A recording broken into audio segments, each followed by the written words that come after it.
Kay may buntag Pilipinas, may hapon Texas. So igsoon na napunta karon sa ato ang pagbasa sa pulong sa Dios nining adlaw. So uban ko kung ano na kay lugar igsoon. So karon ana kita sa unang Samuel chapter 23. So igsoon kuyogi ko. No? Okay, before ta magpadayon, magampo sa tong buhi nga Dios. Hallelujah, hallelujah. Dalaygo nagmahimayaw na mga Dios. Salamat kay Lord nining taknaa. Ngayon gihatag ka namo Ginoo. Salamat sa imong gugma. Salamat Lord sa lain usab nga adlaw ngayon gihatag ka namo Lord. And I pray Ginoo nga ikaw magapanalangin o God bisan pa sa mananawa ni nga video Ginoo. I pray Lord nga ikaw mamuhat silang kasing-kasing og hunahuna o God. I pray Lord nga imong pulong makahatag kani og kadasig, makahatag kani og kausaban Lord God sa dagan sa among kinabuhi Lord og sa among hunahuna o God. Lord, salamat nga imo kaming i-direct, Lord God, diha sa imong dalan. And I pray, Lord, nga imo minggunitan kanunay Ginoo sa matag adlaw. And I pray, Lord, ikaw maga-supply sa among mga panginahanglan, Lord, bisan pa kanang nananaw karon Ginoo ani nga video, God. I pray nga ang matag usa kanila o God, uban lang tibok panimalay Ginoo, imong panalanginan o Dios. And I pray, Lord, nga imo silang dasigon, imo silang giyahan Ginoo sa matag adlaw nga ilahang pagkinabuhi, Lord. Liguna sila Ginoo sa taliwala sa mga pagsulay Ginoo sa kinabuhi. Lord, liguna sila o God kanunay in the name of Jesus. In the name of Jesus. Lord, salamat kaayo sa kahigayonan karon and ikaw Ginoo among ginaimbitahan nga mamuhat sa among taliwala o God samtang kami magapadayon sa pagbasa ug paminaw sa imong pulong karon. Holy Spirit, we welcome you in this place and thank you God because you are here with us already. Thank you Lord. In Jesus mighty name I pray. Amen. Okay, so igsoon ato ang sugdan giuluhan kini og giluwas ni David ang lungsod sa Kila. Okay, so verse 1 ingon, unya may nagsugilon kang David nga gisulong sa mga Pilistihanon ang Kila o gipangawat nila ang mga bag-ong ani nga trigo. Busa nagpakisayod si David sa Ginoo, adtuon ko ba og sulungon ang mga Pilistihanon? Og niingon ang Ginoo kang David, lakat og sulunga ang mga Pilistihanon og luwasa ang Kila. Apan giingnan si David sa iyang mga sakop, bisag ania kita sa Juda, nangahadlok na kami, unsa pa kaha kun muadto kita sa Kila aron pagsulong sa mga Pilistihanon. Busa nagpakisayod si David pag-usab sa Ginoo o giingnan siya sa Ginoo, adtua ang Kila kay itugyan ko kanimo ang mga Pilistihanon. Og si David ug ang iyang mga tao miadto sa Kila og nakig-away sila sa mga Pilistihanon. Daghan silag napatay og nakailog silag mga baka, busa naluwas ni David ang mga lumulupyo sa Kila. Amen. So lami kayo ang relasyon ni David sa Ginoo no, kay every time nga iyahang mag-inquire siya sa Ginoo, mangutana sa siya daan before siya maghata or mag-move no, before siya maghimo og move no. Okay, so verse 6, sa pagkagiw ni Abiatar nga anak ni Ahimelech ngadto kang David didto sa Kila, gidala niya ang ipad. May nakabalita kang Saul nga si David atua sa Kila, ug miingon si Saul, gitugyan na gayud sila sa Dios kanako kay misulod man siya sa usa ka lungsod nga kinutaan ug may mga ganghaan nga rehas nga puthaw. Unya, gimanduan niya ang iyang mga sakop sa pagsulong sa Kila. Nasayod si David nga si Saul naglaraw dautan batok kaniya, busa giingnan niya ang pare nga si Abiatar, dadangan hi ang ipad. Unya nagampo si David, o Ginoo Dios sa Israel, nakabalita ako nga si Saul muanhi sa Kila aron paggunob sa lungsod tungod kanako nga imong ulipon.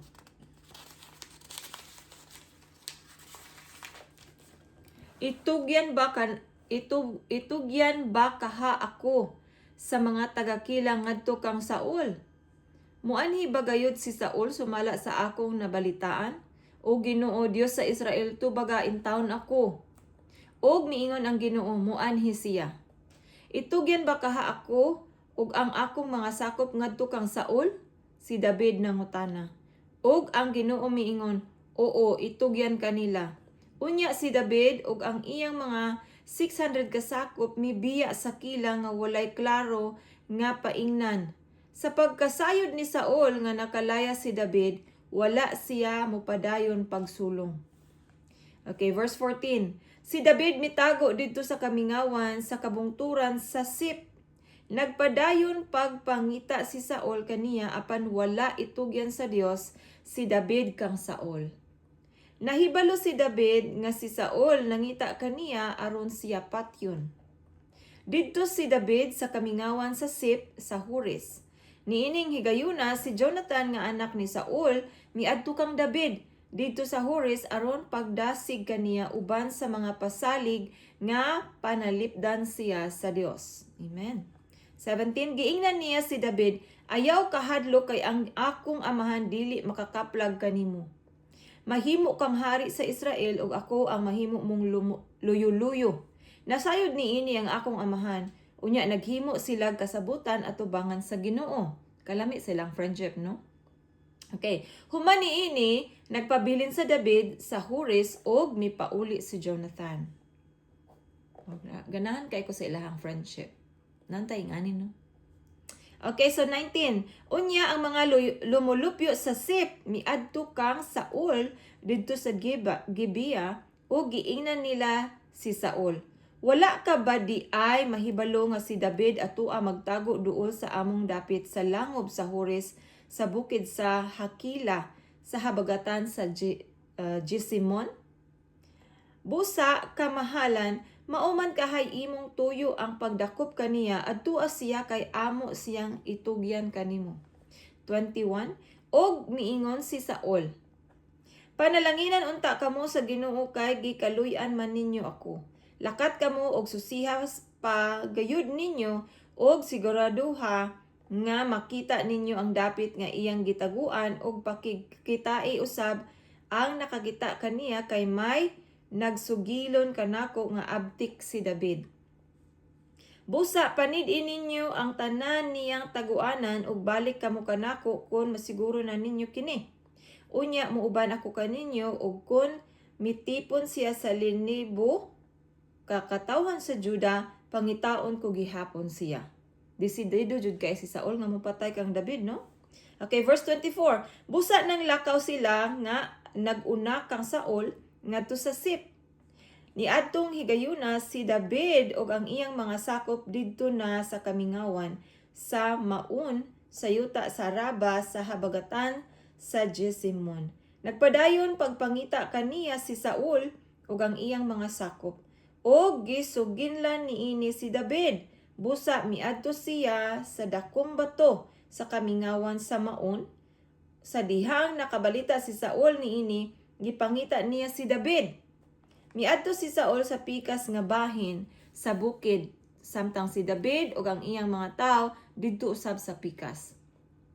Nagdali si David aron paglikay kang Saul samtang si Saul ug ang iyang mga sundalo nagkaduol na kang David ug sa iyang mga tawo aron pagdakop kaniya. Unya may sinugo nga nagpahibalo kang Saul aron papaulion siya kay misulong ang mga Pilistihanon. Busa wala na lamang mupadayon si Saul paggukod kang David ug nakig-away siya sa mga Pilistihanon. Busa kadtong batuha gihinganlag bato nga gitaguan ni David. Human niini si David miadto sa Engadi ug didto na sila mipuyo sa mga kuta niini. Okay, so igsoon mao kadto ang chapter 23. So padayon na nato ang chapter 24, no? Kay murag trailing kaayo. Okay, so sa chapter 24 giuluhan kinig wala patyan ni David si Saul. So tan-aw nato unsay nahitabo, no? Okay, verse 1. Unya sa pagbalik ni Saul gikan sa iyang pagpakigubat sa mga Pilistihanon, gibalitaan siya nga si David atua sa kamingawan sa Engadi. Busa nagpili siya 3,000 ka tawo sa Israel. O gipangita niya si David didto sa kabatuan nga puy-anag ihalas nga mga kanding. Unya miadto siya sa mga turil sa karnero nga duol sa agianan diin may langob ug misulod siya niini tungod sa sugo sa lawas. Kay giingnan si David sa iyang mga tawo, anian na ang higayon nga giingon sa Ginoo kanimo. Nga itugyan niya kanimo ang imong kaaway ug ikaw nay mahibalo unsay buhaton nimo kaniya. So iyang mga sinugo, ang hunghong, no? Niining higayuna si David o ang iyang mga tao naglingkod sulod sa kinasuukan sa langob. Unya mitindog si David og sa hilom giabisan niya ang bisti ni Saul. Apan human kini mabuhat ni David, nagbasol siya. Giingnan niya ang iyang mga tao, dili buot ang Ginoo nga patyon ko ang akong agalon kay pinili man siya sa Ginoo. Grabe iyahang kuno, kanang the fear of the Lord ba, no? The fear of the Lord. Wala man siya naluoy kang Saul, nahadlok siya sa Dios. Aduna siya kahadlok sa Ginoo. Na dili siya mupatay og pinili sa Ginoo. Okay, so padayon nato. Pinaagi niini nadani ni David ang iyang mga tao sa dili pagpatay kang Saul. Unya mitindog si Saul og mibiya sa langob og mipadayon sa iyang lakaw. Unya migula usab si David sa langob og gitawag niya si Saul. Agalon kong hari. Og sa paglingi ni Saul sa iyang luyo, miyukbo si David og miingon kang Saul, nganong nagpadani ka man sa mga sugyot sa mga tawo nga nag-ingon nga daotan akong tuyo kanimo. Karon nasayran mo nagayod nga gitugyan ka na sa Ginoo kanako og pipila sa akong mga sakop nagsugyot kanako sa pagpatay kanimo. Apan wala ko ikaw patya kay dili ako makaako pagpatay sa akong agalon kay pinili ka man sa Ginoo. Tan-awa amahan ko, kining tinabas nga akong gigunitan aron masayod ka nga wala ako'y tinguha sa pagbudhi kanimo. Gikan kini sa sidsid sa imong bisti. Wala ako makasala kanimo apan nagtinguha ka sa pagpatay kanako. Ang Ginoo maoy maghukom kanato.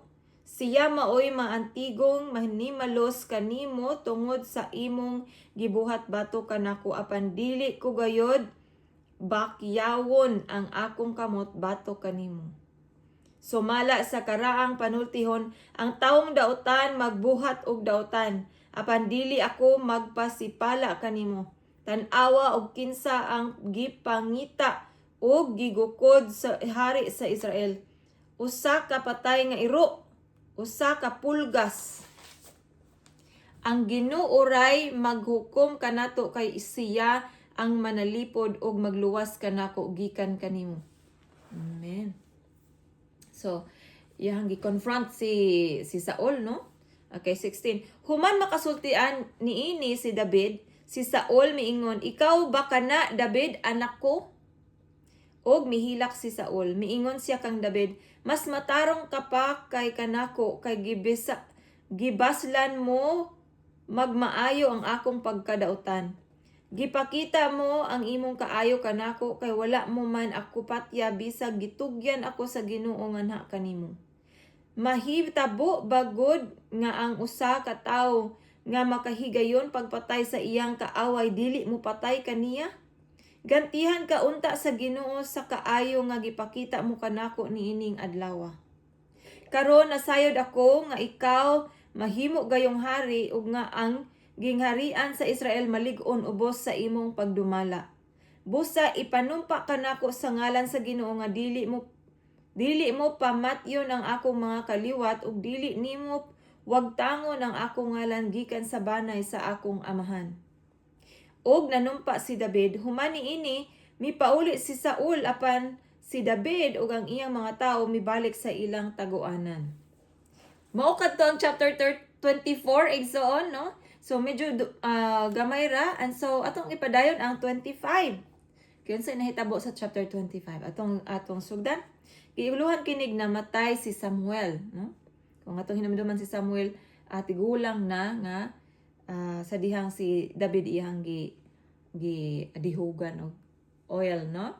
Kaysa atong padayonon unya chapter 21 verse 1.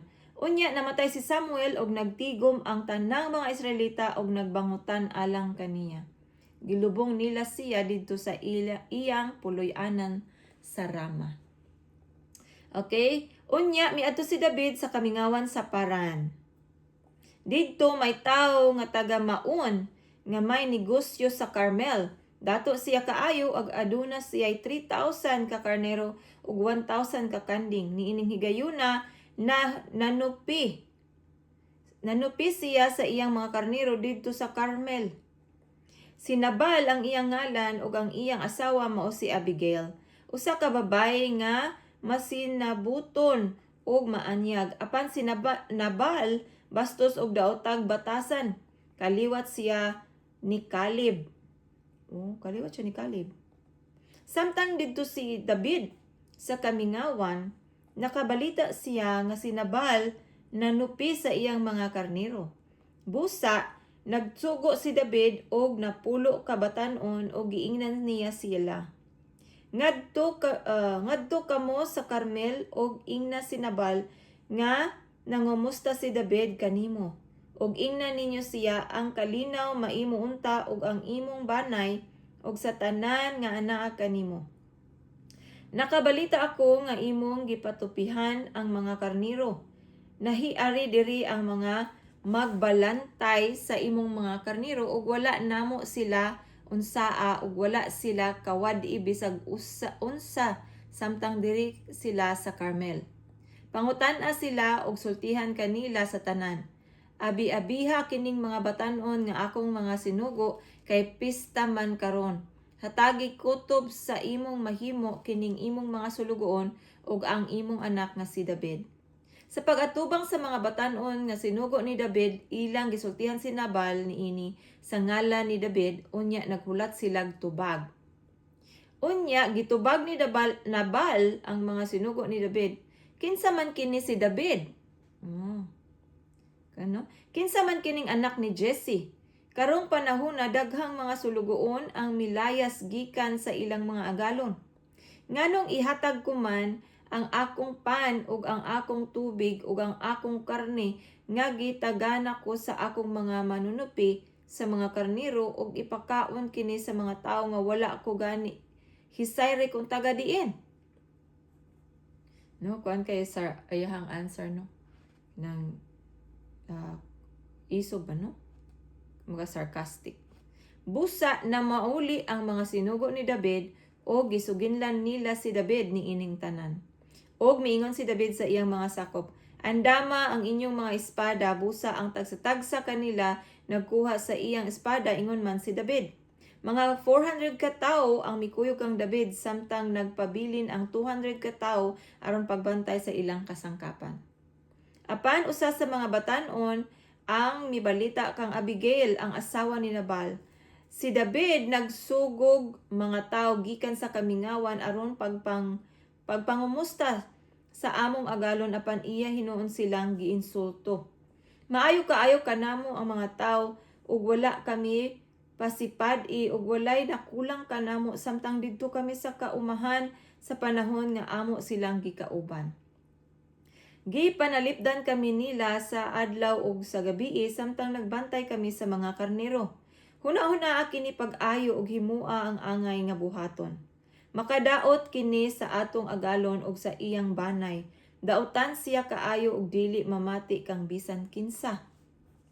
Busa midali si Abigail pagkuhag 200 ka buok pan, duha ka sudlanan nga panit nga puno og bino og 5 ka karnero nga inihaw ug 5 ka bakid nga bugas, 100 ka pungpong nga ubas og 200 ka torta nga hinimo gikan sa bunga sa igira o gikarga kini sa mga asno.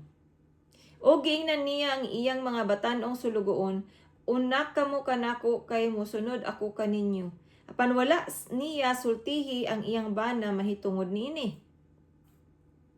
Unya sa paglugsong ni Abigail nga nagsakay sa asno gikan sa bukid, gikasugat niya si David ug ang iyang mga tawo. Nakaingon si David sa iyang kaugalingon, anugon lang ang akong pagbantay sa kabtangan ni Nabal didto sa kamingawan nga tungod niini wala siya kawad-i bisag unsap apan gibaslan niya akong daotan.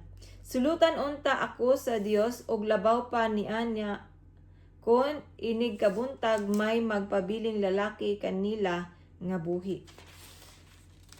Sa pagkakita ni Abigail kang David, Midali siya pagkanaog sa asno ug miluhod siya sa atubangan ni David.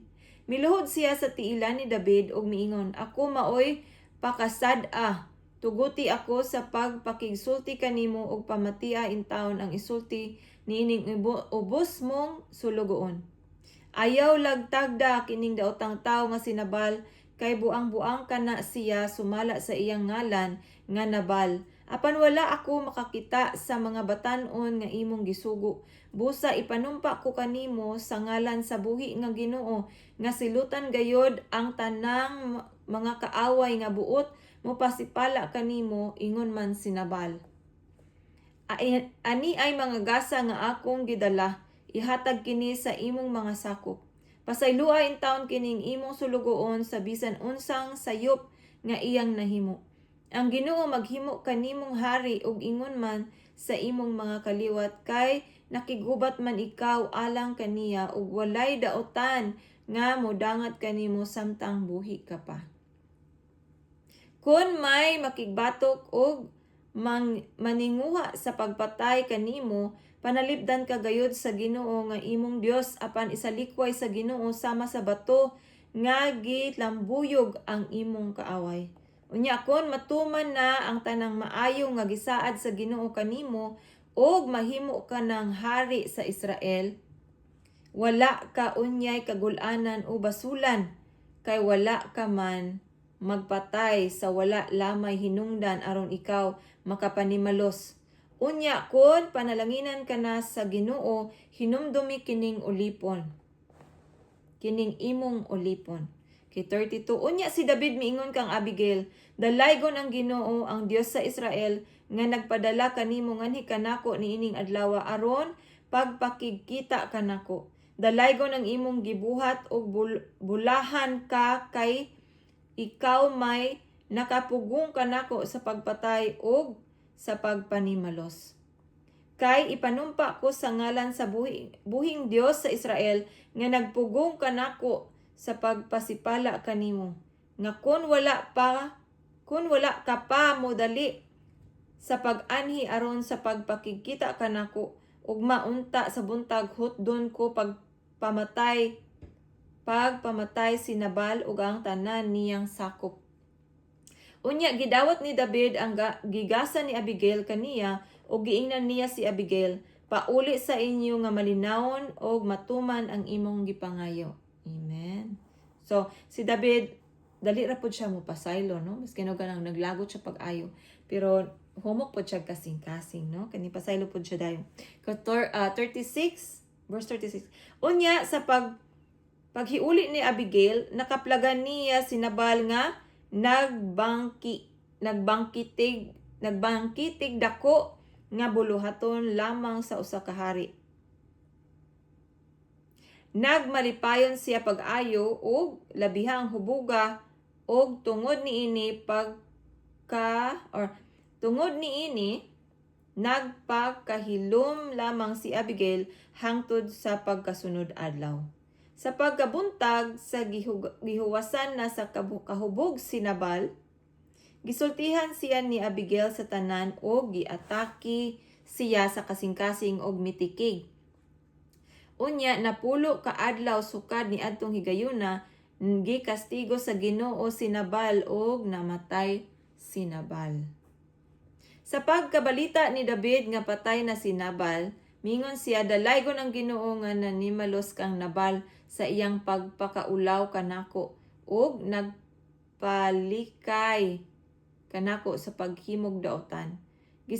Gisilutan na gayud sa Ginoo ang pagkadaotan ni Nabal. Unya nagpadala si David og mga sinugo aron pagsulti kang Abigail nga buot siya nga mga sawa kaniya. Ug sa pag-abot sa mga sinugo didto sa Carmel, giingnan nila si Abigail. Gipaanhi kami ni David aron pagkuha kanimo kay buot siyang mga sawa kanimo. Og si Abigail mitindog og miyukbo og miingon, alagad ako niya og andam sa paghugas sa tiil sa mga sulugoon sa akong agalon. Unya mikabayo si Abigail sa usa ka asno ug uban sa iyang 5 ka sulugoong babaye, misunod siya sa mga sinugo ni David ug nahimo siyang asawa ni David. So bali ikaduha siya ang asawa ni David no, kay una si Michal ang anak ni Saul. Nya karon si Abigail no. Gipangasawa usab ni David si Ahinoam nga taga Jezreel og siya og si Abigail nahimo nga iyang mga asawa. Gikuha ni Saul si Michal nga iyang anak nga asawa ni David og gipaasawa niya kang Patiel nga anak ni Lais nga taga Galim. Amen. So igsoon mao kadto ang chapter 25. So atong nahuman karon ang chapter 23, chapter 24 ug chapter 25. So igsoon salamat kaayo sa imuhang pakig-uban nganhi kanako. So daghan pa tag mga matun-an sa sunod nga mga chapter sa ato ang basahon no sa First Samuel or sa unang Samuel. So napata sa tunga no daghan pag istorya nga ato ang mahibaluan mahitungod sa kinabuhi ni David no. Daghan kaayo og kanang atong matun-an diri sa pagbasa sa pulong sa Dios. So igsoon salamat kaayo sa imuhang oras nga imong gitagana sa uban kanako karon. Dalaygon ang atong buhi nga Dios sa walay katapusan. I hope nga magkita na pud kita sa sunod higayon. Daghang salamat igsoon.